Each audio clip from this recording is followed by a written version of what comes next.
George Washington was inaugurated as the first President of the United States on April 30th, 1789 in New York City.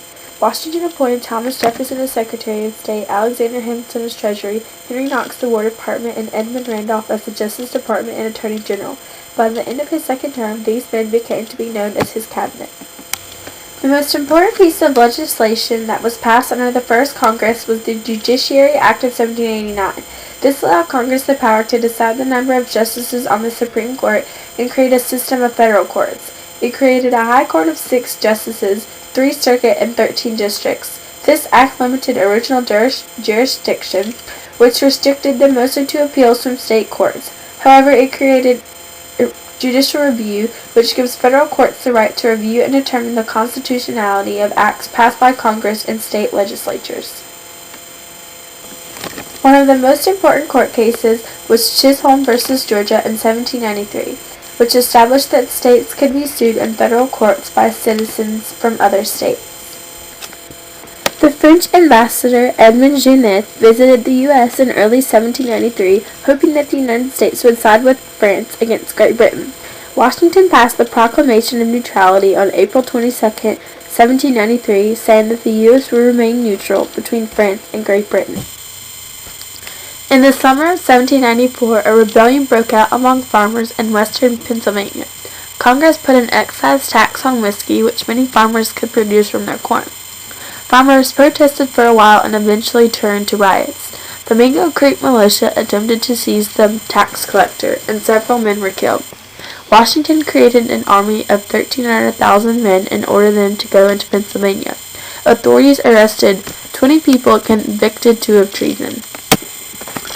Washington sent John Jay to London in 1794 to negotiate with Great Britain about the British forcibly taking American ships, forts in American Northwest, a commercial treaty, and compensation for slaves who left with their army after the war. Out of this, Britain only agreed to get rid of the forts and some trade restrictions. In return, England could have tariffs on American goods, English exports got most favored status in the U.S., and the U.S. agreed to compensate for pre-revolutionary debts. Before Washington retired, he gave his famous farewell address, which focused on staying away from permanent alliances with foreign nations, and he also talked about the importance of unity. In 1790, Alexander Hamilton submitted a report on public credit. He wanted Congress to combine state debts with the national debt and equally distribute the debt throughout the states. He wanted to issue new government securities covering unpaid interest. James Madison opposed the Assumption Bill. He thought it gave too much power to the central government, and Virginia already paid it. He objected to the new securities because he thought it was ripping off the original holders. In the end, the Assumption Bill was created in exchange in a series of compromises for the location of the capital on the Potomac. In 1791, he made a report on manufacturers. This was his last suggestion, which was to encourage American industry through protective tariffs. However, it was rejected. At the Constitutional Convention in 1787, a Bill of Rights was a possibility, but then rejected. Republican delegates proposed over 200 amendments protecting the rights of people against the power of the central government. In June 1789, James Madison was elected to the first Congress as a representative from Virginia, and his goal was to try to get these passed as proposals. 12 were passed and sent to the states. However, 10 passed the ratification process, which led to the Bill of Rights in 1791. The Bill of Rights is the most important constitutional legacy of the Republicans. Due to Jay's treaty, the French started seizing American ships carrying British goods. President Adams sent 3 men over in 1798 to negotiate a settlement, but a bribe was demanded before negotiations could begin. Adams told Congress it wasn't working, which convinced them that he had deliberately sabotaged things and insisted he release the report. Adams ended up withholding only the names of the French agents, which led to the name of the XYZ affair. This thing generated enormous anti-French sentiment. Congress repealed the 1778 treaty, and a quasi-war began in the Caribbean. In 1798, the Federalist Congress passed the Alien and Sedition Act. The Sedition Act applied to citizens as well and tried to control speech against the government. In response, Jefferson and Madison drafted the Virginia and Kentucky resolutions, which outlined the whole states' rights argument for the first time. Then Adams, acting on information from Europe, once again sent an envoy to Paris. this time seeking compensation for seized ships and abrogation of the 1778 treaty. In the last few days of Adams' term, Congress passed acts that created new judgeships with the federal judiciary. He appointed Federalists to these positions. They are commonly known as the Midnight Judges. During this time, there were two political parties. The first was the Federalists and the second were the Republicans or the Anti-Federalists. Federalists were supporters of the new Constitution, which is how they adopted their name. They wanted stronger ties with Britain. They believed a strong central government preserved national independence. They envisioned the U.S. as an industrial power. They had a loose interpretation of the Constitution. They feared anarchy more than tyranny, and they were led by Alexander Hamilton. The Republicans were the complete opposite. They thought that the Constitution gave too much power to the central government and that it weakened communities and states. They believed limited government preserved liberty. They envisioned the U.S. as an agrarian nation. They favored France. They had a strict interpretation of the Constitution. They trusted the common people. They were against large debt, and they were led by Thomas Jefferson. Thomas Jefferson was inaugurated as the third president of the United States on March 4, 1801. Jefferson's inauguration is very important in American history because it peacefully marks a transition from one political party, the Federalists, to the Republicans. Jefferson was a supporter of the farmer. He wanted military cuts and to decrease the national debt.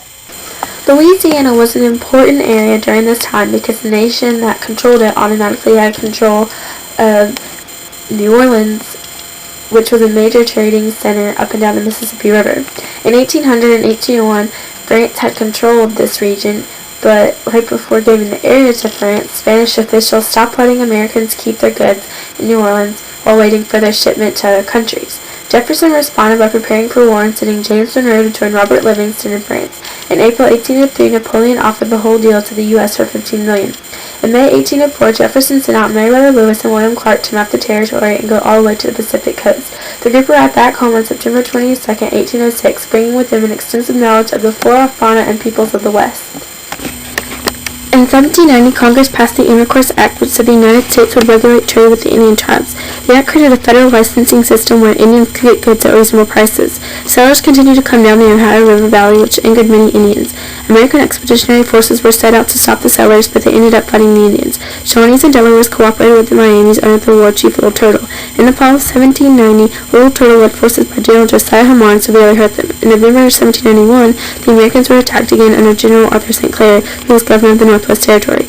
More than 900 Americans were killed and wounded. Washington appointed General Anthony Wayne to get the Northwest. On August 20th, 1794, the Battle of Fallen Timbers occurred where Wayne dominated the Indians. Then in 1795, the Treaty of Greenville was passed, in which the Native Americans in the Old Northwest were forced to move to what is known today as the state of Ohio. During the 1790s, women were seeking for books and only appealed to them. Susanna Hasbro Rosen wrote Charlotte Temple, which was published in 1791, and it was a popular print for over a century. Women's literacy rates were lower than men's, but Rose wants girls and boys could go to school together. Some writers thought that women should have roles for the Republican order. The first American feminist was Judith Sargent Murray. She stated that women should be taught to depend on their own. She was influenced by the English feminist Mary Wollstonecraft. Women were expected to follow the policy of Republican motherhood, which said that women should be taught properly in order to pass it on to their children to raise them into proper patriots. The Second Great Awakening affected black and white Southerners during the 1790s. African American converts, preachers, and lay teachers grew immensely. Free African Americans founded their own independent churches and denominations. The first African American Baptist and Methodist churches were founded in Philadelphia in 1794 by Reverend Absalom Jones and Reverend Richard Allen. The U.S. was not prepared for this. The Democratic Republicans reduced the Army and Navy size. The Navy only had 17 ships. No one wanted to enlist in the Army because they found out that the War Department was not paying people on time and that they were low on supplies. The U.S. invaded Canada, and General William Hull ended up surrendering Fort Detroit and attempted an invasion from Niagara, but failed because the New York militia refused to leave its state borders. The British kept blockading American ports in 1814, which led the U.S. government almost to bankruptcy. The U.S. was successful in the Kentucky area because General William Henry led his state militia against the British Shawnee and Chippewa forces at the Battle of the Thames. The U.S. gained control of the Old Northwest, and Tecumseh was killed, which hurt the Native Americans. After the U.S. burned the Canadian capital of York, the British went and set fire to Washington, D.C. and burned it to the ground. The key battle then occurred at Baltimore in September 1814. There was heavy damage, but the war was basically stalemated in the region. The last campaigns took place in the South against the Creeks and the British. The Creeks were defeated by Andrew Jackson at the Battle of Horseshoe Bend in March 1814. The British were defeated at the famous Battle of New Orleans on January 8, 1815. The Treaty of Ghent was signed on December 24, 1814, which ended the war. The war reaffirmed American independence and convinced the U.S. to stay out of European politics. It destroyed Indian resistance, which led to American expansion to the south and west. It exposed the weakness of the American military and showed the importance of better transportation. And finally, it showed an end to the Federalist Party.